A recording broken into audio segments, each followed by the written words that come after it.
Change. It's the one constant, and yet the one thing that most of us try to avoid, as if it's to save our life. Now in my case, I didn't just experience change, I majored in it. 2 continents, 7 states, and 14 schools. That's not only the amount of times I moved, that is the amount of times my story has traveled with me. You know how people collect stamps, right? I collected new school IDs, new zip codes, and new phone numbers. It basically became my nature. I was a professional new kid, the living, breathing epitome of change. One day, I was in India trying to fix my pitiful Hindi handwriting, and the next, I was navigating New York subways like I was born there. Change and I had what I would call a complicated relationship. It would follow me wherever I went, regardless of what I did to stop it. And yet, I resisted it at every turn. There was nothing I could do about it, and yet I kept on trying again and again and again. And it kept on following me. And yet, there's a time when we have to accept that change. That is something that took me so long to realize. It was absolute chaos because I kept resisting it. Now, at one of those 14 schools, I saw a word called Uketamo. It was during a Japanese exchange program when one of the Japanese students brought it up, and little did I know that one word would change my entire perspective regarding change. Now, Uketamo loosely means acceptance, and not begrudgingly, not with a dramatic sigh, but fully, like the sky embracing the rain. Uketamo is a wholehearted embrace of whatever comes next, regardless of how absolutely terrifying it is.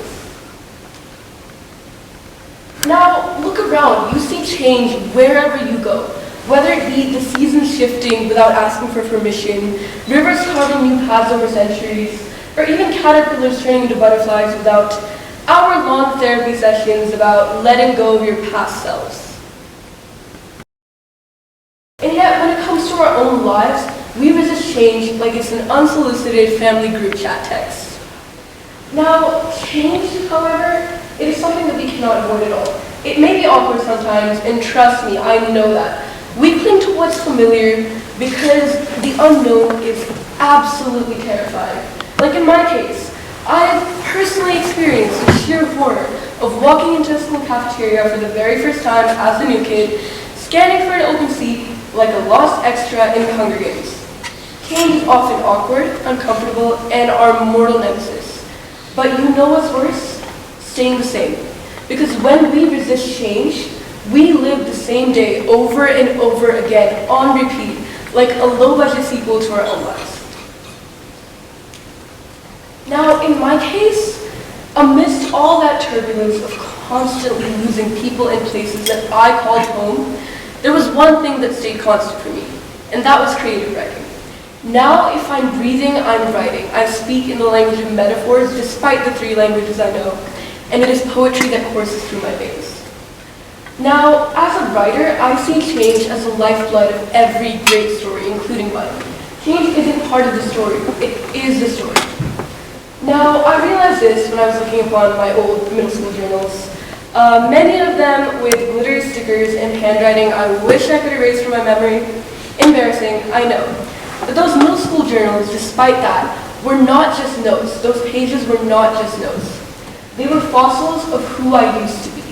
Every melodramatic entry about middle school heartbreak, every terrible poem scribbled in the margins, and every wild dream that I never thought could be possible, even something like standing here today. It's just proof that I was changing even when I didn't know it. And now, those middle school journals have turned into full-length published poetry books.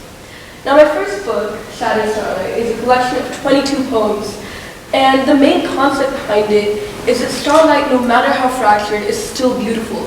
And our lives can be too, we just have to let it by accepting that change. My second book, Time of Death, is a collection of 44 poems steeped in the quiet ache of change, whether it be from the fleeting warmth of summer love or the fleeting chill of winter loss. Everything at its core is fleeting. My writing is a eulogy to the endings and to the beginnings, to roots torn from familiar soil and the fragility of what remains.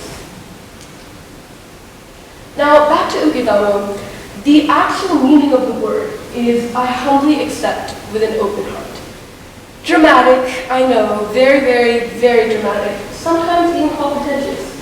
However, when you think about it, really, it is really, really important because, first of all, to be humble, I'm pretty sure we've all been lectured about this before, and accepting with an open heart.